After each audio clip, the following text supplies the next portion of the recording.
I pay my obeisances to my spiritual master, Srimad Jagat Guru Sudarshan Acharya Ji Maharaj.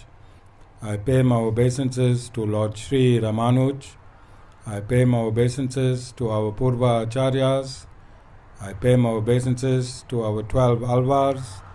I pay my obeisances to Mother Lakshmi. And I pay my obeisances to Lord Sriman Narayan. I welcome all of you here physically at the Sri Narayan Dham in Durban, South Africa. I welcome those that's watching this discourse locally, nationally, and internationally. And I welcome in advance those that's going to be watching this discourse when it is posted on YouTube, TikTok, and the various groups from around the world subsequently.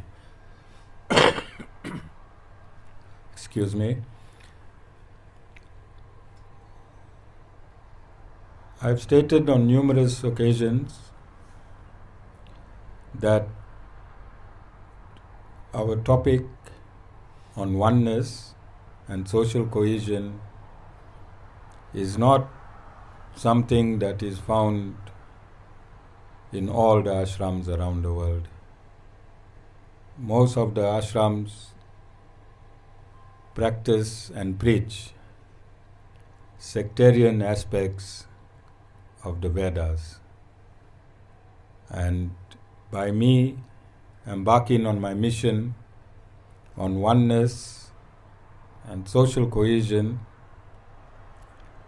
will not be palatable to those who call themselves Hindus or Sanatan Dharmis.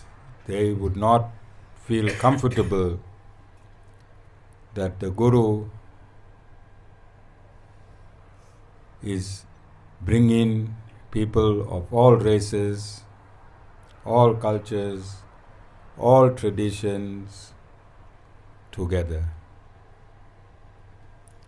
I think a week ago, last week Sunday, I'm not too sure, I had a call to attend a march on the beachfront. I think it was the previous Sunday. A march on the beachfront and I also gave a small talk to the Muslim community in showing my disgust when people were yanked out of a mosque during prayer in Palestine. So where there is Hindu-Muslim animosity, it is natural those Hindus will see the Guru as a traitor. Yes or no? You understand? So, this is not Sanatan Dharma. This is not Sanatan Dharma. Sanatan Dharma is not a sectarian religion. Sanatan Dharma is not a sectarian religion. The very first scripture of Sanatan Dharma is the Rig Veda. First and foremost scripture of Sanatan Dharma is the Rig Veda, and it is quite distinct in the Rig Veda when it is stated that the world is one diverse family. It is a Vedic injunction.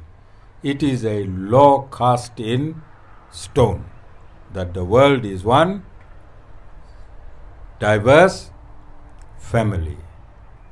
What is the comprehension of this injunction? What does it tell you? Why would this injunction be in the very first and oldest scripture known to mankind? Why would it tell you at the outset that the world is one diverse family? Why?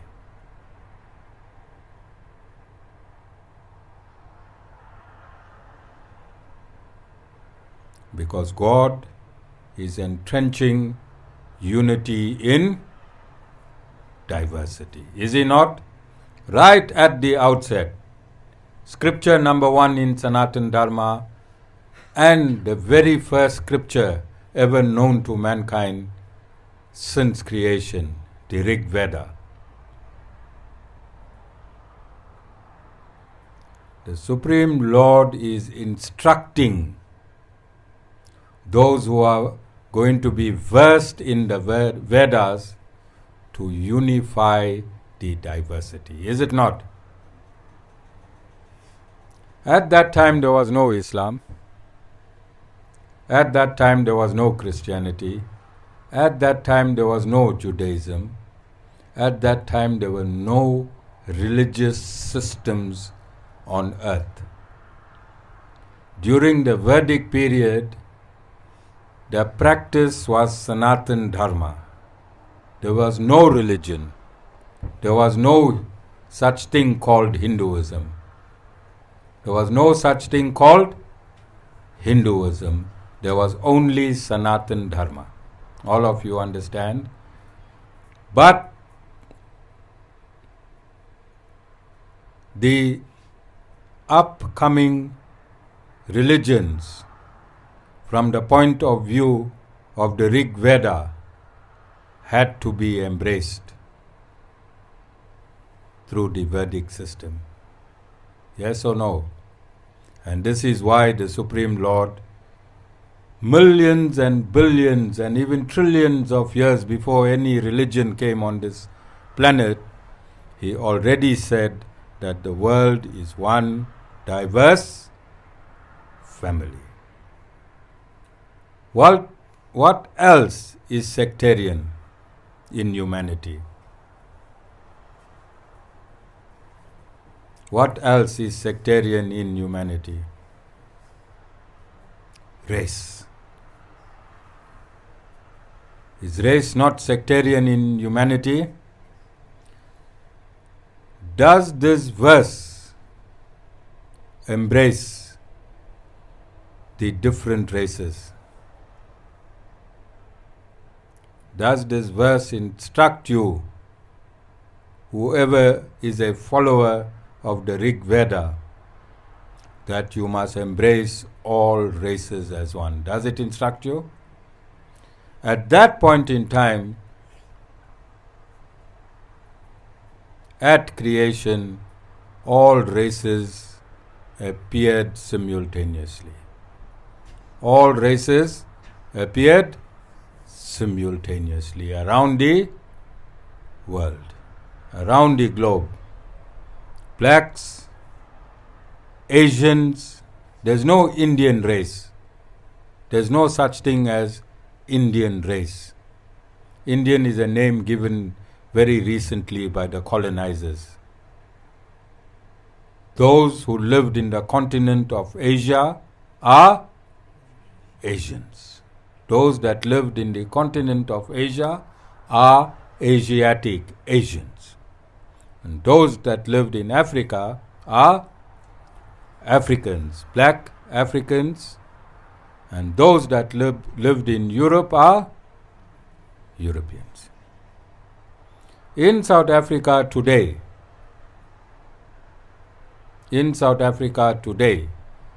we always start with our own country.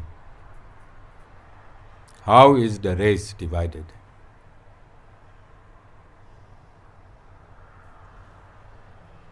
No more they say Africans. Now they say blacks. No more they say Europeans. Now they say whites. But they still say Indians. They still say Indians. What generation Indians are we in South Africa?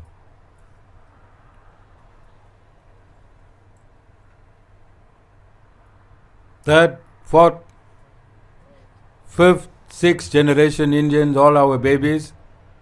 But why are they calling us Indians? You think we should be called Indians? What link you have, Sita, with India?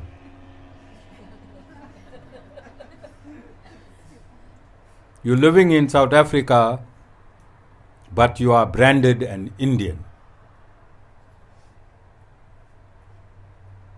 You think that is right?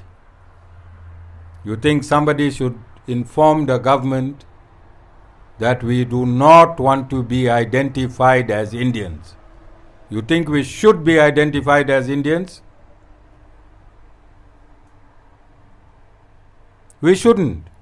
We have nothing to do with India. That is our ancestral land, and that was the land of our ancestors. Every action of ours, whatever action we perform in this country, is South African and African, because South Africa belongs to Africa as a whole.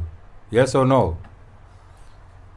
Now, if Hemita cuts this aspect of this discourse and post it on TikTok, then our very same Indians who don't know whether they are here nor there will comment, what is this guru talking about? He should be teaching spiritual science. Why is he talking about politics? Why is he talking about politics? So who is a guru? And what is the bona fide duty of a guru? What must the guru bring you from?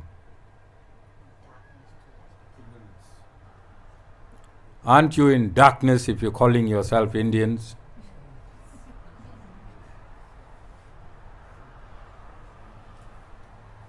Aren't you in darkness if you are falsely being identified and categorized by the government? Aren't you in darkness? So must not the guru bring you out of darkness into light? What is light? That we should be either referred as light brown or dark brown. Yes, because they identify the Africans as blacks, they gave them a color. They identify the Europeans as white, they gave them a color. So why can't they give us a color brown?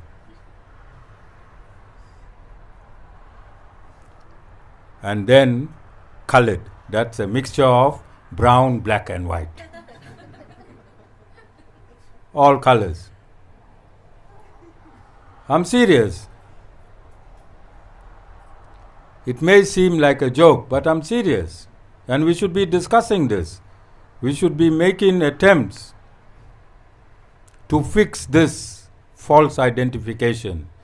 And this is why people say, go back with your ship to India. Because we have an artificial branding of our race. It shows no permanency. If we are Indians, it means we have no permanent status in South Africa. Yes or no? But what will I stated some months ago that in Hinduism, so-called Hinduism, all the gurus are followers and all the followers are gurus. All the gurus are followers and all the followers are gurus. Because if you go, I told Amita to switch off the comments, because it is really frightening that those that have Hindu surnames, and if you look at the profiles, you can see they are Hindus, but they are not Hindus. They know absolutely nothing. Then Hemita also posted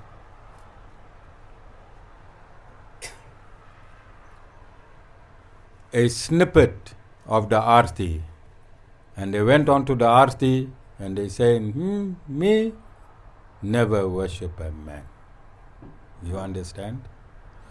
Did the Supreme Lord, Lord Ram, and the Supreme Lord, Lord Krishna, did they worship a man?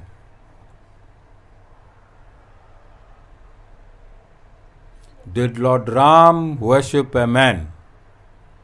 Did Lord Krishna worship a man?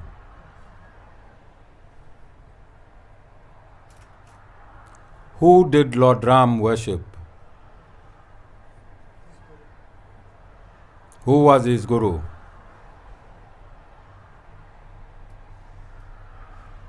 Vasistha Muni. Lord Ram's guru was Vasistha Muni. He was a human being. He was a saint.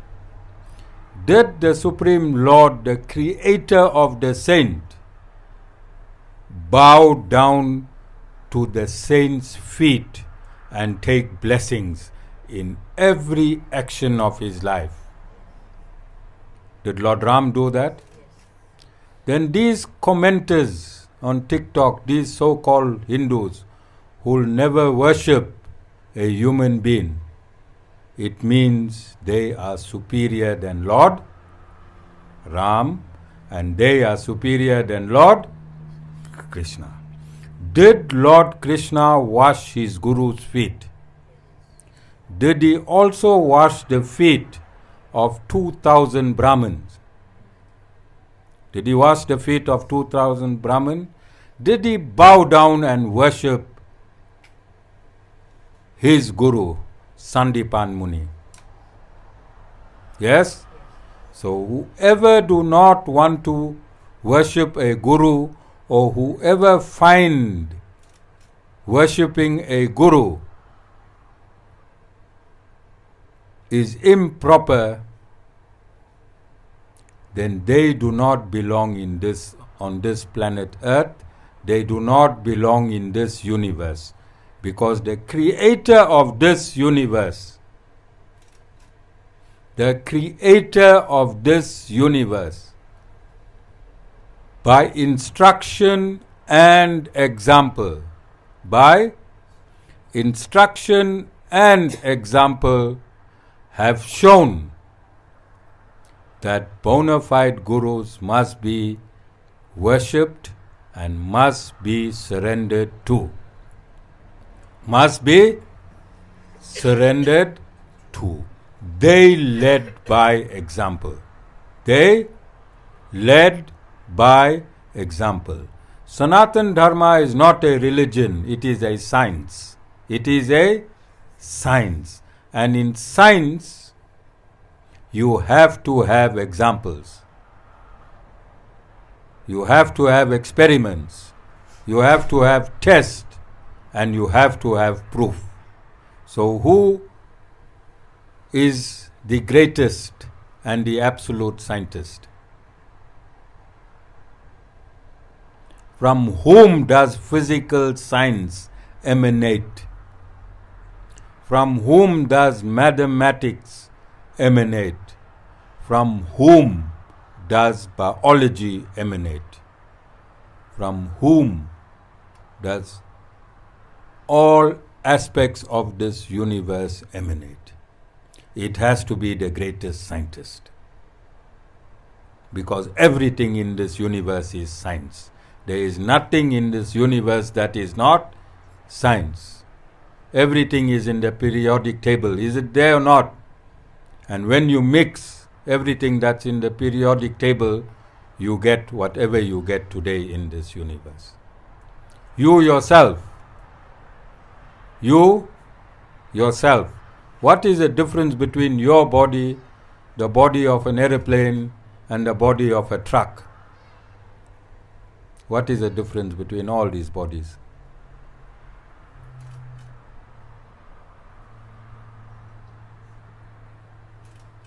What is the difference?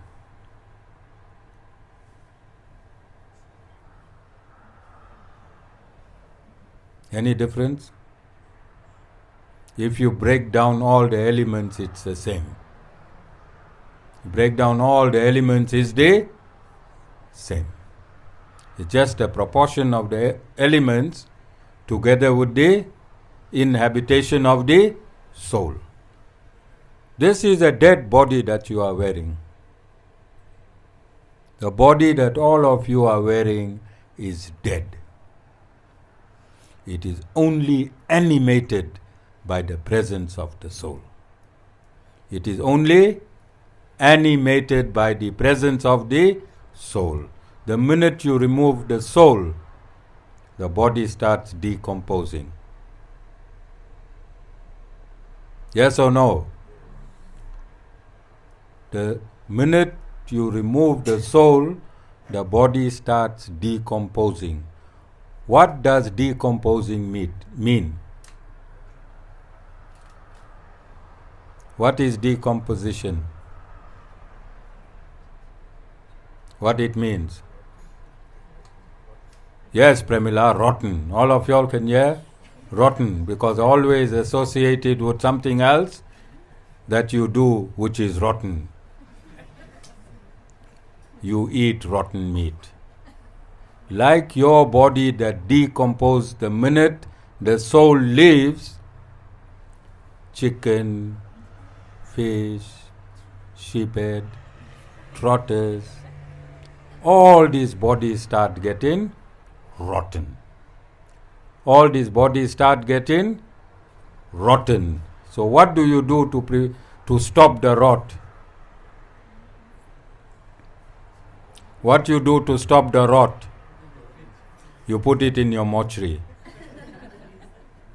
Your fridge is a mortuary for chicken. If you ask the chicken and the sheep and the fish, where was your body frozen, they'll say in a human mortuary. You'll meet them one day. Guaranteed, every chicken you ate, every fish you ate, every crab you ate, Nilendra, prawns, crayfish, at Yamraj you're going to meet. You're going to meet. And they have a duty at Yamraj. There's a huge frying pan full of oil. As you braise them, they will braise you. Boiling hot oil. All meat eaters in my ashram and around the world, remember what the Guru is telling you. So every time you braise your meat, every time you braise your meat, Guru is not saying don't eat meat.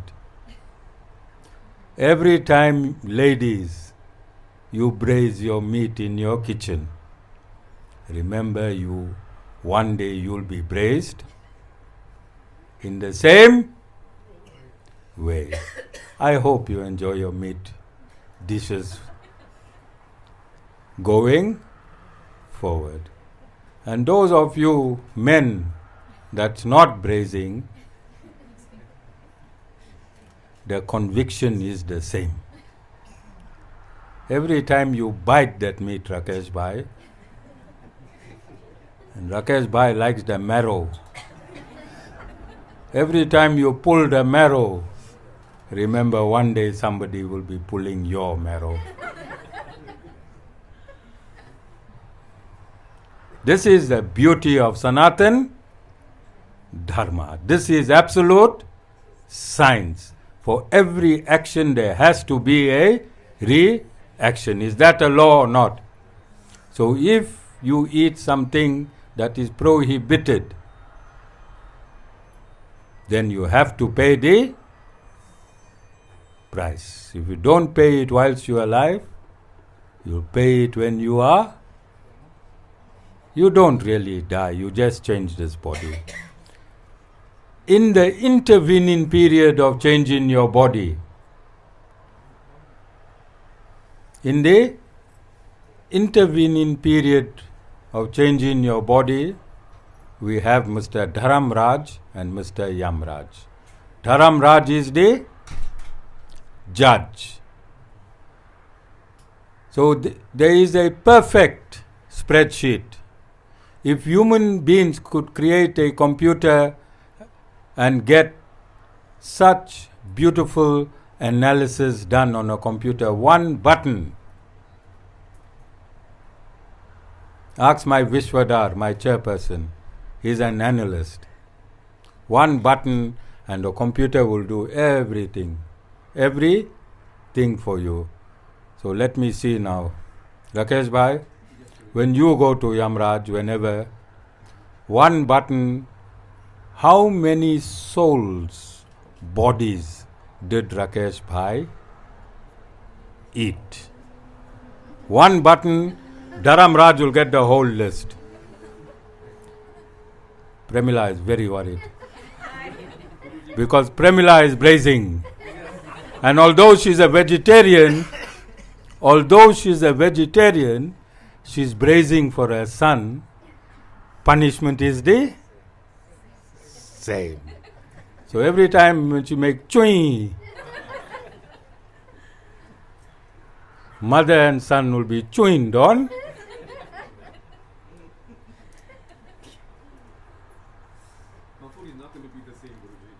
Yes, that's the intention. That's why you have gurus, to bring you from darkness into light, even the darkness of your stomach. From the darkness of your stomach, Guru must make your stomach light. Alright? So how are you authorized to eat vegetables? Because the vegetable also has a soul. Why is God so unfair? There's a soul in a plant and a soul in an animal. You can eat the plant, but you can't eat the animal. Don't you think somebody should be answering that question? Hmm?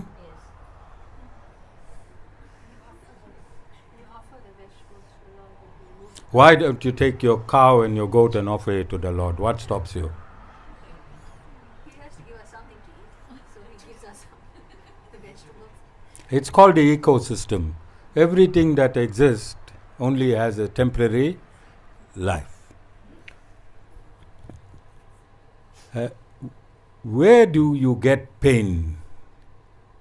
Understand pain. From which part of your body is pain experienced?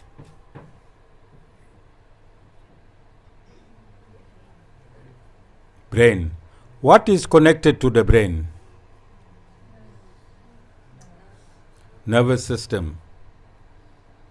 You have a brain, you have a nervous system, you have a lymphatic system.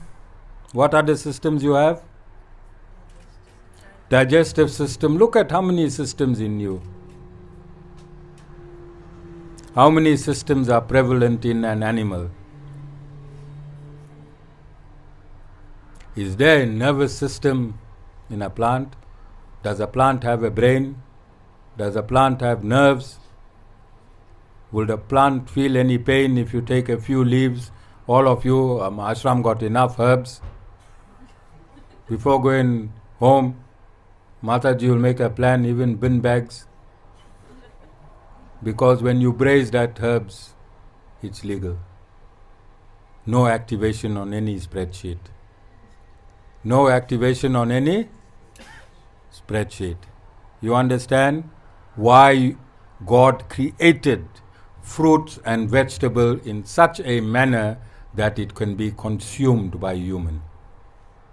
And why you should not be eating an animal, because the animal has a nervous system, it has a brain just like you, and when you harm it, that essence of the pain is consumed by you.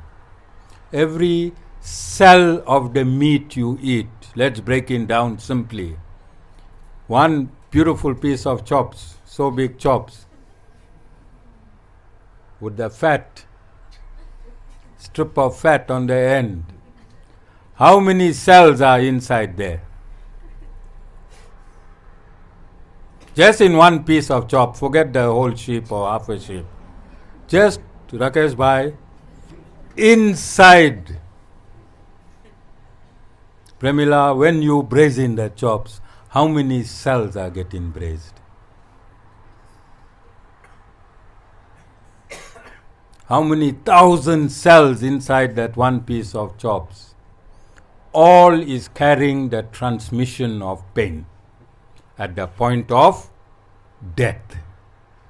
It is carrying the transmission of pain at the point of death. And who's eating that pain?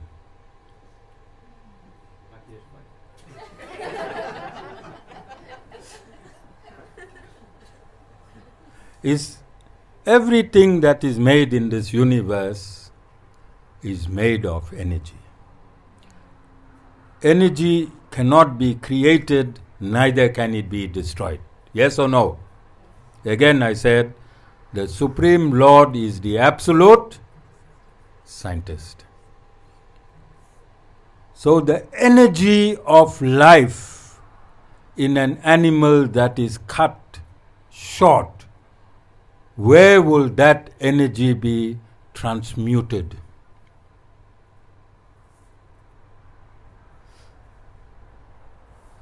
Where will that energy be transmuted? In the cell, in the form of pain, because that is the point of conversion. It is death. Yes or no? And it died through pain. And pain is an energy. Is it not? Is pain not energy? And that energy, because it was the last point in its life, which was death, where will that pain energy be stored? Where will that pain energy be stored? In the cell of the meat. When you are eating that meat with Premila's tasty spice, because that meat is in a rotting state. If you take that meat and eat it as is, that is what you are really eating. Rot. What you are eating? Rot. If you take the meat as is and you eat it, you are eating rot. You disguise it with spice. You disguise it with spice. Go home, meat eaters, today. Take one meat from your fridge or mortuary. Take it out and let it thaw. You'll know what's thaw. Don't add anything to it. And keep one piece in your bedroom, one piece in your dining room, one piece in your kitchen, so you don't have to go too far to eat.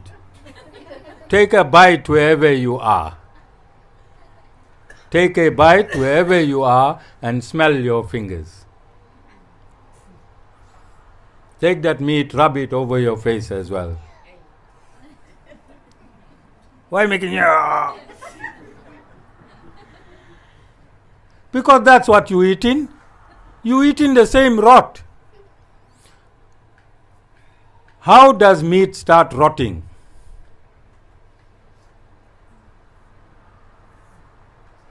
Temperature. Through your room temperature, meat will start rotting. What is room temperature? How many degrees?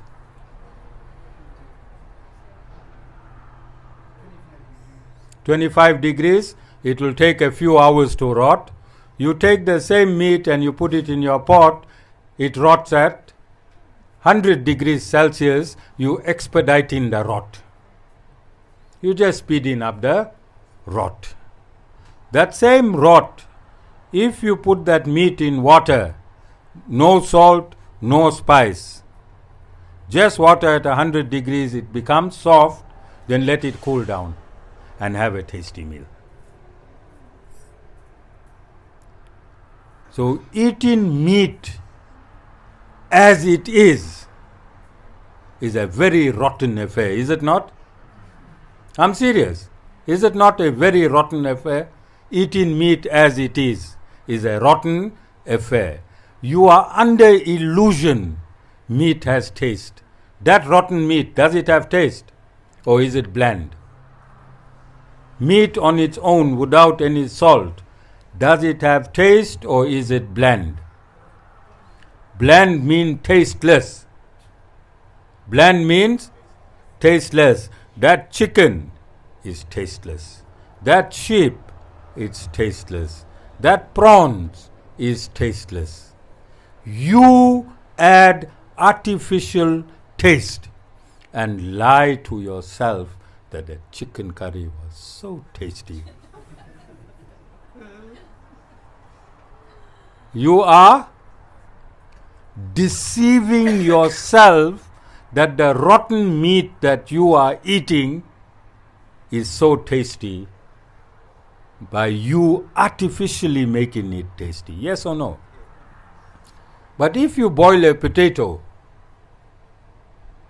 and once it is boiled, let it cool and take a spoon and mash it up and eat, is there taste there? Is there salt in there? Yes, there is salt. Potato contains salt. That salt has been sprinkled by the Supreme Lord when He designed the potato. You eat the natural potato and you eat the natural meat, and if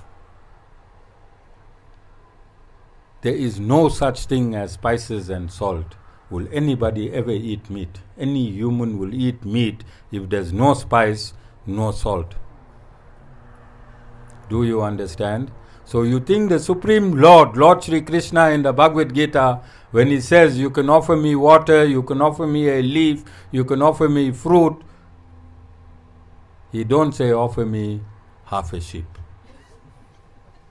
Because He does not want to eat rot. He does not want to eat rot. He don't say offer me one Cornish chicken in the Bhagavad Gita. You like Cornish chicken? Remember, any meat that goes through your hand, any meat that goes through your hand, if you vegetarian or not vegetarian.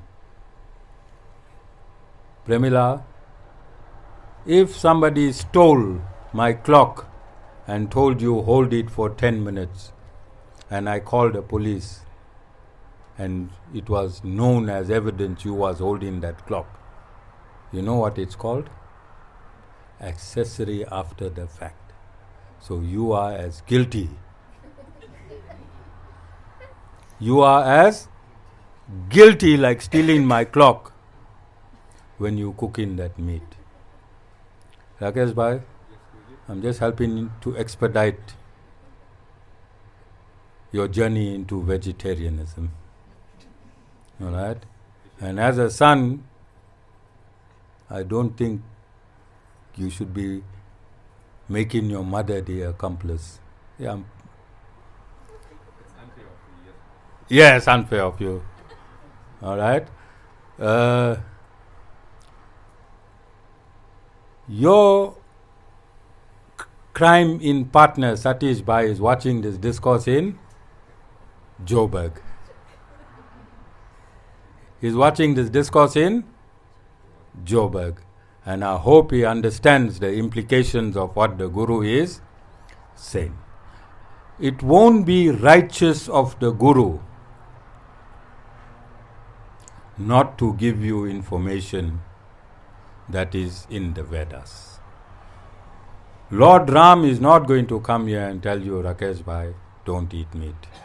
Lord Krishna is not going to come here and tell you don't eat meat, because he has a representative. His representative must tell you don't eat meat. New devotees, please don't run away. It is a process. It is a process, and the Guru preaches from practice. Guru preaches from practice. 5 kilometers up the road here is a butchery. Reservoir Hills Butchery. The owner of the butchery, his name is Dennis. And go ask him, for the past 20 years since he took over the butchery, how many half a sheep the Guru ate? 4 half a sheep a month. How many? 4 half a sheep a month only for the Guru. Dennis is still there. Alright? So don't be upset with what the Guru is saying. I still love my meat. I still love my chops. Nilendri, I wasn't a chicken eater. I loved my meat.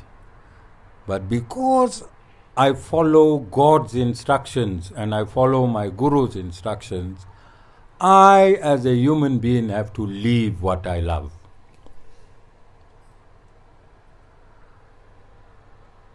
I as a human being have to leave what I love. So let's put some time frames. I met my Guru in 2008. I left meat in 2013. Met my Guru in 2008, left meat in 2013. I tried to leave meat on a number of occasions, 6 months, 7 months, and we failed. It's not an easy thing. It is not easy to leave meat. I tried my best. There was one Friday I remember. At about 8 o'clock, I told Mataji, I can't manage, and I think it was about 8 months we had left meat. She said, me too.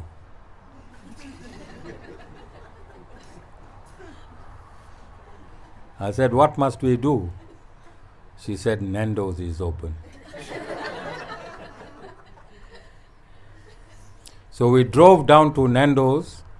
Because it was after 8, and I said, I'm going back to chicken, I stopped off at Aquarius. Stopped off at Aquarius. You all know what Aquarius is? Restaurant, pub. Restaurant, pub. So it wasn't an easy journey for the Guru himself. It's not going to be an easy journey for everyone. And the Guru has the love and the compassion of understanding how difficult it is, because the Guru found it difficult himself. All of you understand? So I can sit here today without any conscience giving this discourse. Without any conscience giving this discourse, because I've been there. But I had no knowledge. Nobody told me that the meat I was eating was rotten. And I don't think any Guru anywhere in the world has described this discourse as I have described it, and broken it down in its simplicity as I have described it. This is my own take, but it is a scientific take. It is a truth, and you can go home and experiment it yourself. All right, Bhaiya, got meat in your mortuary or fridge? Yeah, tell Bhabhi, cut the pieces, put it in each room, you and your daughter, put in your daughter's room too, all right? And then eat the meat, smell the rot, drink that filthy water, and phone the Guru and tell the Guru what they experience. See my baby, brand new devotee I got, see how she's enjoying it? You all saw my newest devotee, Yamita? Alright, see how she's enjoying it. When she go home, she'll explain how the rotten meat is. Alright? So this is why you come to satsang. You come to break patterns in your mind. You come to break habits that is in your mind. Remember, we grow up and our mind is grooved. Our mind is grooved in addictions, in habits, in mannerisms. All these things are grooved in our mind. You all remember there used to be a game with grooves in it and one bead. The bead can only enter through that one groove until it comes in the center and come out the same way. Now when you come to the Guru want to break those groovings. The Guru want to change you. Because if the groovings are there, that groovings has computed your body and your reaction in a particular behavior. You can't behave as you have been behaving after meeting the Guru. then you have wasted your time. If your behavior is the same before meeting the Guru, and if your behavior is the same after meeting the Guru, you wasted your time and the Guru's time. When you come to satsang, you must come to change your behavior. You must come to change your behavior. If you have been screaming at your husband for the past 30 years that you are married, when you come to satsang, then when you go back home, you can still scream at your husband, Premila, but lower the volume. Lower the volume. It mustn't be that on number 10. Must go to 9.5, 9, 8.5, 8, until it comes to 0. But you still scream at 0. He won't hear you. He won't hear you.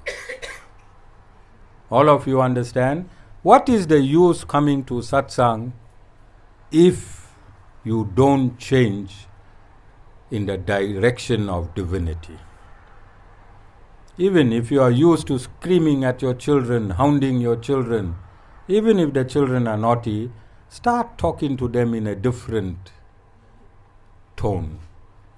Make yourself loving, because when you become loving, everyone around you becomes loving. And this is why there is a saying, if you want to change the world, change yourself. So, I had a mission to change the world. My mission is to change the world. But before I changed the world, what I had to do?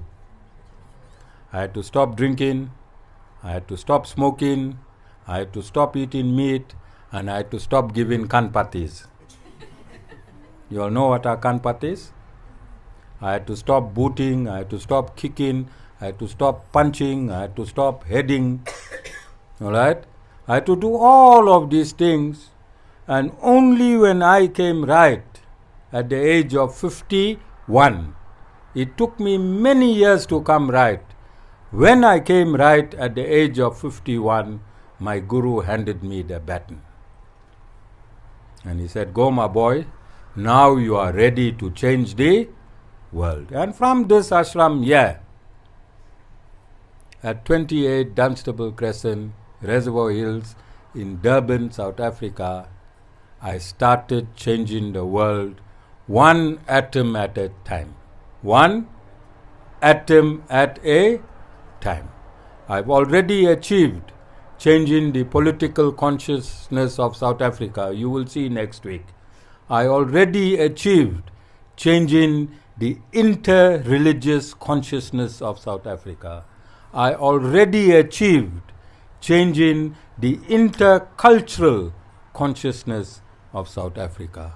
I've already achieved social cohesion and changing the social cohesion consciousness of South Africa. I've already achieved all of these things. But before achieving all of these things, I had to be the change. I had to be the change I wanted to see in my society. I had to be the change I wanted to see in my country. And this is what the Guru teaches you on a more compartmentalized dimension, that if your house is not right, you must be the change in your house. Who? You must be the change in your house. You change, and like a magnet, everyone else will change, because they will want to follow you. You know, there was a time I was an atheist for many, many, many years. You all know what an atheist is? Do not believe in God. And I had a reason not to believe in God, because I didn't have teachers. We didn't have gurus that could have taken me by the scruff of my collar and shook me into God realization and self-realization. We didn't have. But I'm proud to see that this generation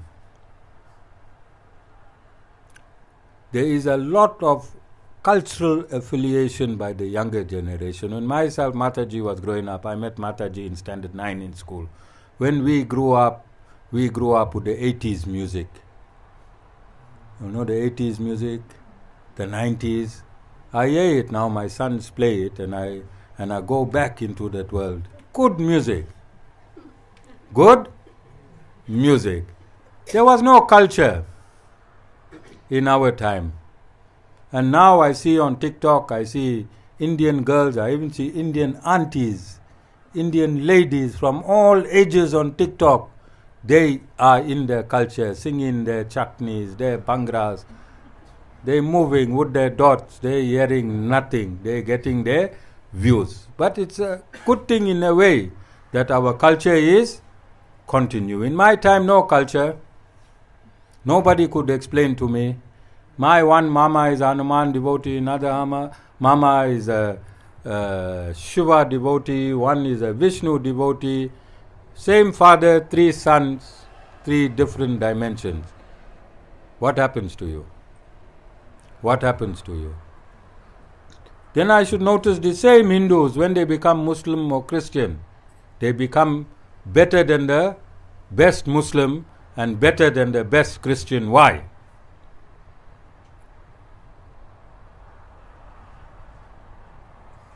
Why? When they go to church, a converted Christian is a more loyal Christian than an original Christian. Yes or no? And a converted Muslim is a more loyal Muslim than a... And these come from our family. Yes or no? Why? Because when you go to church, they tell you, drain your Hindu mind. When you become a Muslim, they tell you, drain your Hindu mind. Because the most amount of corruption is where? It is in the Hindu mind. When you're a Hindu, you know everything. When you are a Hindu, you are the Guru. You know everything. If I say, don't do it like this, do it like that, what will you tell me as a Hindu? My grandfather did it. My father did it. Who the hell is this Guru to tell me to change? But when you become a Christian, they tell you, throw your lamps. They tell you, forget all the deities you are worshipping and even forget your family. You can't even go to your mother's funeral, or if you go there, you can't perform any rituals. Yes or no? So what happens to the mind when they are told that?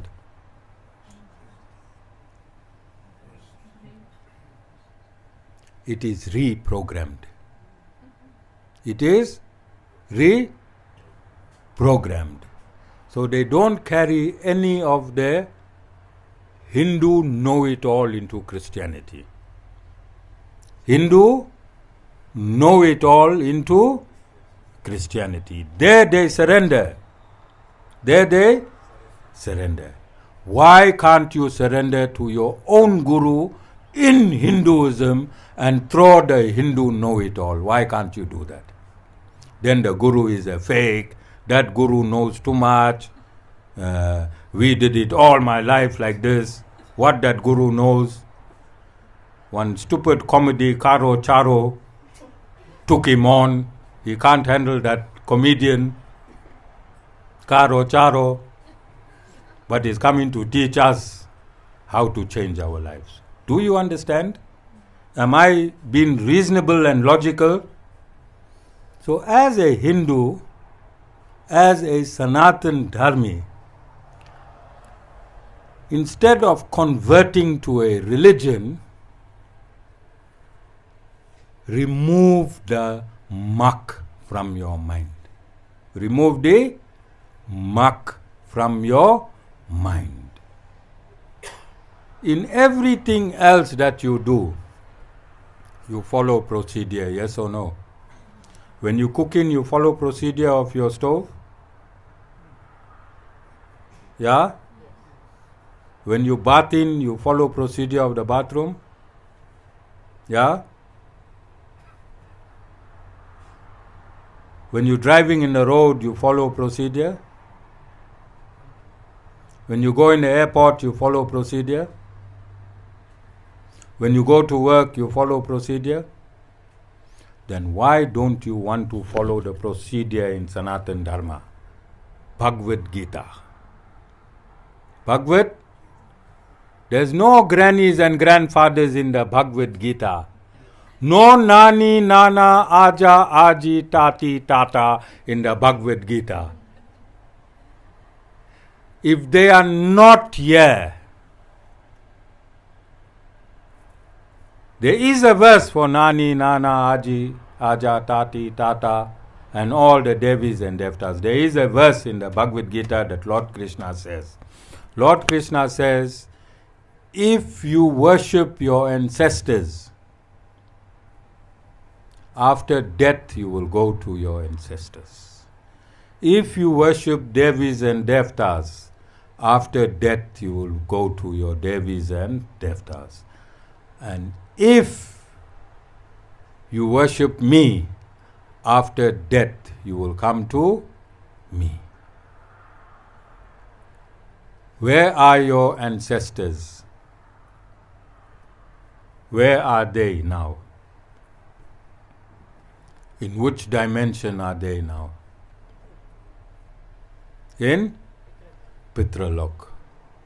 So if you worship them, when you die, you'll go to them. Have they got food? Have they got water? Where they come for food and water? During Pitar Pak, they come down for food and water. Yes or no? So if you want to follow your nanis and nanas and tatis and tatas, after death, no food and water. You'll go to Pitra Lok. You understand? Pitra Lok is temporary. Is temporary. Devi Lok. This is Devi Lok. And where the Devis and Devtas live is called heaven. Is it not called heaven? Heaven is also temporary. Heaven is temporary. You worship them, you go to heaven. After your merits are finished, you come back down here as a human being. You come back down here as a human being and start again. How many of you like temporary things? Which human likes temporary things? You want a husband, you want him permanently. You have a second wife, you'll dig his eyes out. You want your husband permanently? Yes? You want your wife permanently? You want money permanently? You want good food permanently? Is there anything you want temporary? Then why would you want to go through Pitralok, which is temporary? Why would you want to go to heaven, which is temporary, when God is saying, if you worship your ancestors, you'll go to your ancestors, which is temporary. If you want to worship the cosmic administrators, all these 330 million Devis and Devtas are cosmic administrators. If you want to worship them, they have a temporary abode. When your merits get finished, you'll fall down. But if you worship me, then you will be with me permanently. Tell me how many of you have been happy permanently here?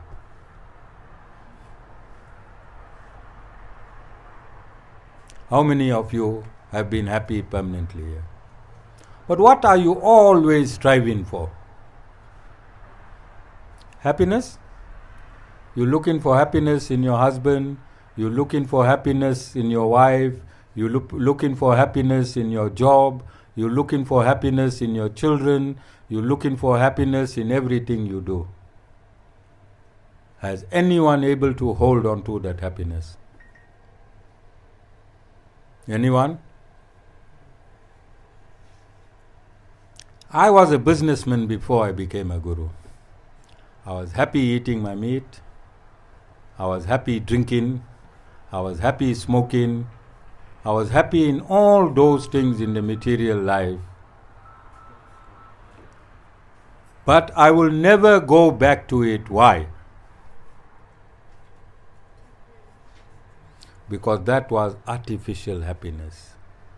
After I realized my source of happiness,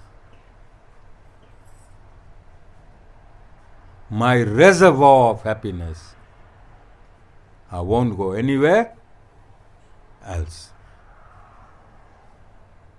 You can take me to court, you can call me a fake guru, you can do what you want, my ashram will carry on, because my happiness is in serving my guru and serving the Lord.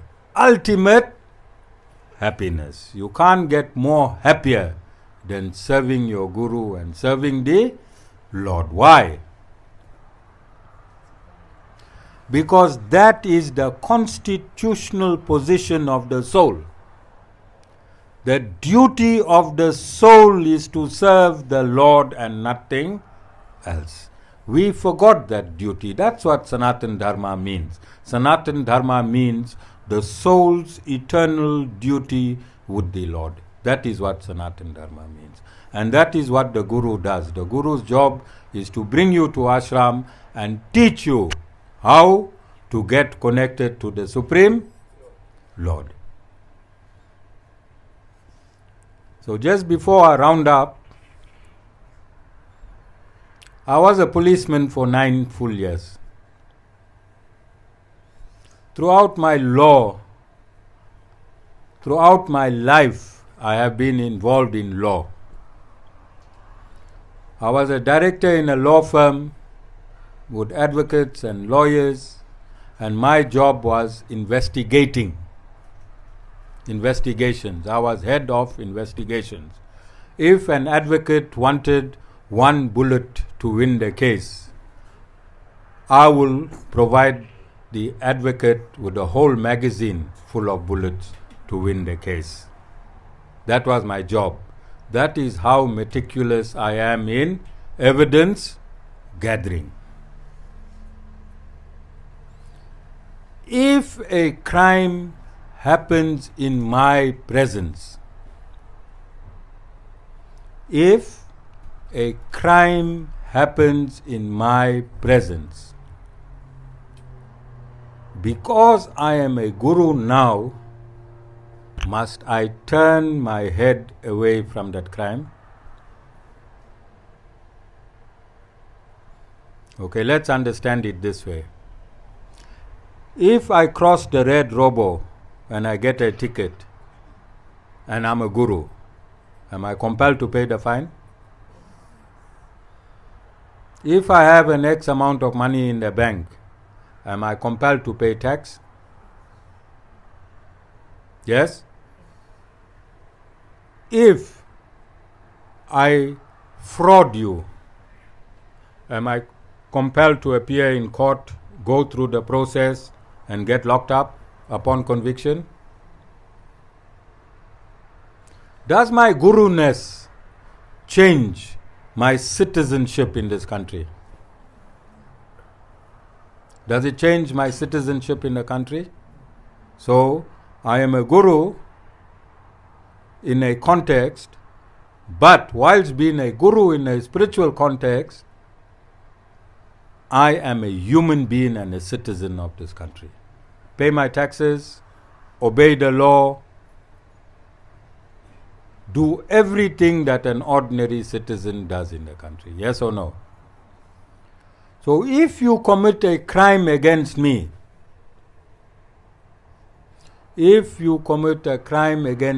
or if I witness you committing a crime, am I not duty bound as a citizen with all my experiences? I was a policeman for 9 years. If I see a murder taking place in my presence, must I act on that murder with my military training and try and thwart that crime, or must I say, no man, I'm a guru now, look this way and let the murder occur? I'm asking you, let's be logical. I have experience as a military man.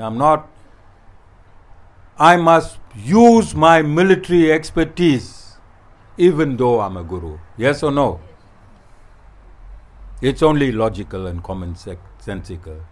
If I was a politician for 20 years, actively involved in politics in this country, and if I see my country breaking down, must I go to Lord Narayan and ask him to come and fix my country, or must I use my experience and get actively involved in fixing my country? What should I do? Or must I turn my head and say, I'm a guru now, let this country fail? Are you understanding me? And if I see law being transgressed, and would my background knowledge in law, should I turn my head because I'm a guru now, or should I actively participate in the transgressions of what is happening? Do you understand? Because many people in the comments, when Hemita is posting snippets, you can't post a whole discourse on TikTok. People are not going on YouTube and reading and understanding the entire discourse in the context. They want to know, why is this guru involved in politics? Why is this guru involved in crime? Why is this guru involved in law? I have spent 30 years in all these dimensions. I'm a guru now. I can't throw it away. I can't throw it away. It is not the qualification of every guru to know law. It is not the qualification of every guru to be involved in the military. It is not the qualification of every guru to be involved in societal dynamics. It is where God pushed me in my 51 years before I became a guru. So I must exploit my own experiences going forward as a guru. Yes or no? All of you understand? So lastly, I don't think it will be right, but lastly I want to say that in December 23rd, I received an interim protection order from Karo Charo Thanasegran Mudli. This was a false order. It was a vexatious order. It had no merits. The Chatsworth court blundered because they keep changing magistrates. They do not have a structure, a permanent structure in place. And Karo Charo, for the past couple of years, he saw this gap that there's new magistrates, and he kept on. He took out 18 orders. With my orders, he took out 18 orders against 6 other people. And in the past 2 years, he has not won any of the orders. But the dilemma is that the Chatsworth justice system, the administrative system,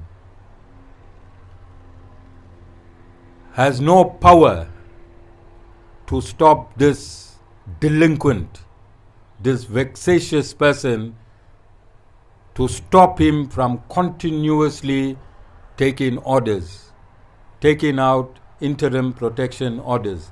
Sometimes you need to use common sense together with the law. Using the law technically at all times will make narcissists like this man find a gap. And he found a gap, and he is exploiting that gap. Whoever opposes him anywhere, he goes and takes out a protection order against that person.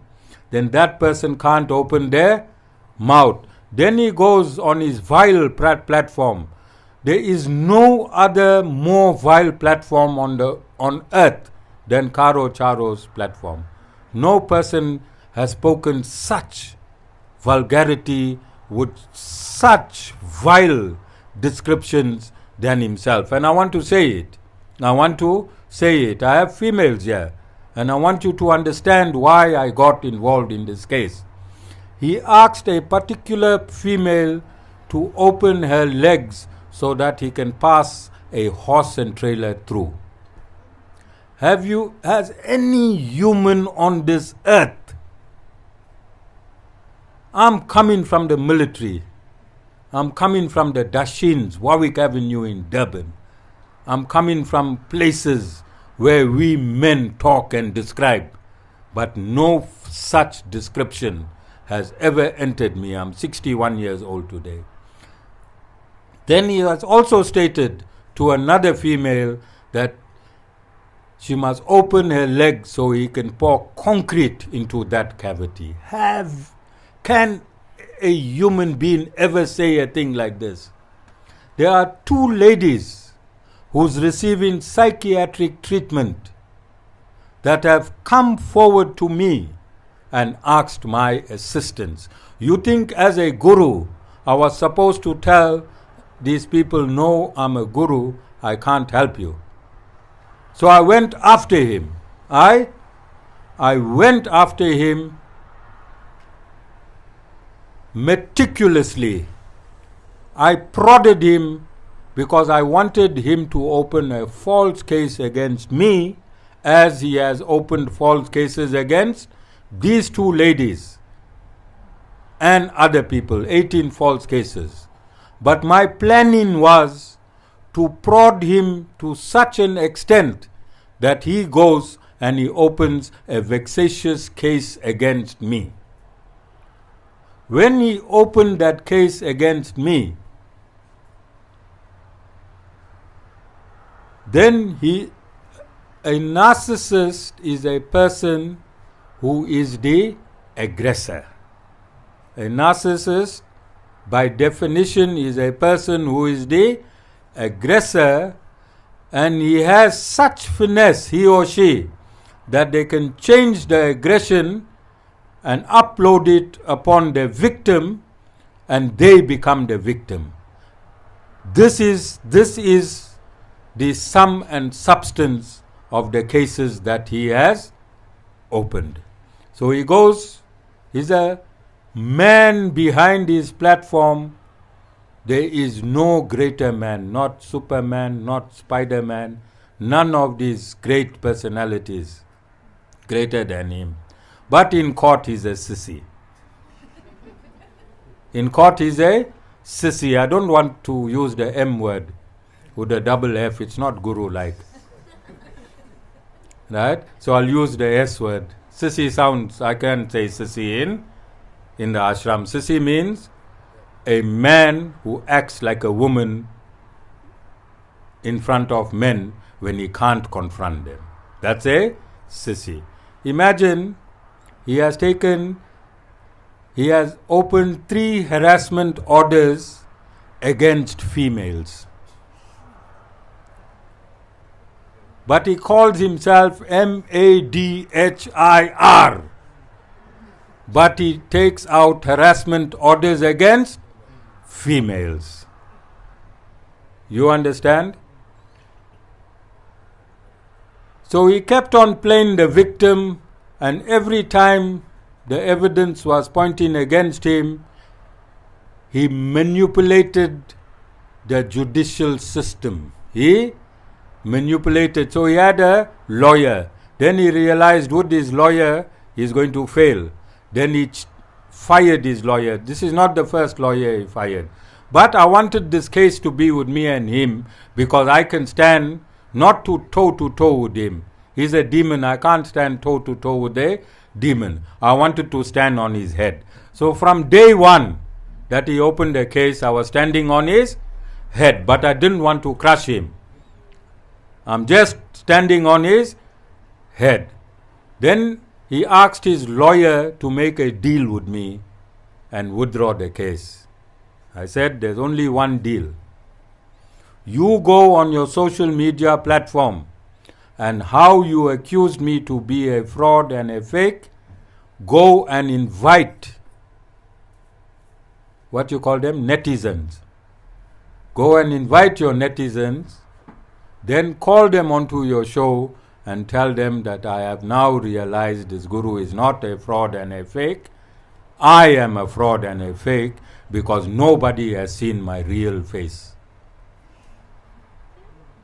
I am a fraud and a fake because nobody has seen my real face. Nobody has seen Karo Charo's real face. How can a fraud call a person that can be seen in his reality a fraud? You understand? So he refused, and I refused him withdraw in the case. Remember, I'm the respondent. How happy a respondent will be for the withdrawal of a case. You understand? I did not. I said I'll go to court, and even if the court technically finds me guilty, I rather accept that from the court than do a deal with the devil. You understand? Then he tried to withdraw it with the magistrate, and the same thing. Go on all platforms, apologize, and then I will consider a withdrawal. But in court there is an injunction as a complainant where you can go and set aside your case. So he went on Friday, he went and set aside the case against me. You understand? So we knew what he was doing. So I gave him a present. Gurus always grace. Gurus always grace. I gave him a present of a summons for 1 million rand for defaming the Guru and the ashram. Then I've advised 2 other parties to also give him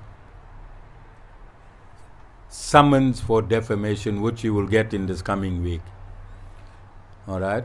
So I'm a very small guru, fraud guru, fake guru. I couldn't go to 10 million, 20 million. I went for the lowest amount, small guru, 1 million. I don't know how much his defamation will be from these other entities. And then he's also going to get a court interdict. High court interdict. So I did not go after this man for 6 months, waiting as any guru would. If a person transgresses and he shows remorse, if he transgresses and he shows remorse, and if a guru does not accept his remorse, then you can start looking at the quality and caliber of a guru. This man has not stopped. He's escalated himself to such a state that now he is selling tickets to do a show on the Guru. So I decided with my attorney that we also need to make some money, and because he's not one of the hottest comedians, because I saw lot comedians lineups, go see in the paper, 10 comedians are banding up, 15 comedians are banding up, nobody is touching him. So I said maybe in his shows he'll be able to make 1 million rand because he got 4 shows. After his cost, he'll be working for the Guru. Maybe indirectly he'll be my disciple in his shows, because all the proceeds will have to come to the Guru, because you have to have a record. He has to have a record of his income and expenses. Otherwise, we'll put SARS onto him. We'll put SARS onto him. Alright? So he got 2 more summons coming. He got a High Court interdict, and the hawks have landed. And the hawks have landed. Whilst he was in court with me on Friday, the hawks were in the admin department. He got some spies in the admin department. He can go to the admin department and find out that the hawks have landed. They are in Durban. So, to tackle a guru publicly might not be a very wise thing. Not this guru, because this guru has been through life. I've been a policeman, I've been in law, I've been in Warwick Avenue, I moved to the biggest of gangsters. As I said, my son seated in the back there, the Dashins used to change his napkins when he was 2 years old. And the Dashins were the biggest gangsters. They didn't know which day I'll arrest them. One of them came and gave a testimony here about 2 months ago that when I walked down Warwick Avenue, there was silence. Then you get this man, I don't know if he's a man or a woman because the dressing you can't make out, dark glasses, duk. You know, he's taking this guru on. How you think he's ever going to make it? All of you understand? So I have to report, this is a real life, new devotees, this is a real life Ramayana and Mahabharata taking place. Alright? And he's part of the villain. He's part of the villain. So according to him, I'm a fake guru because I did not accept his apology.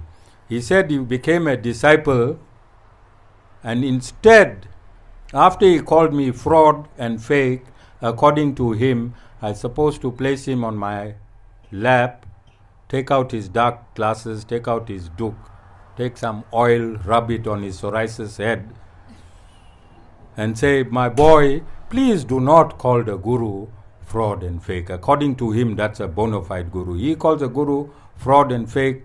He sends these posters around the world, and then he expects that to test a guru whether he is fraud, the guru must sit him on his lap and pacify him. Well, other gurus may. If I get him on my lap, what do you think will happen? Jai Sriman Narayan.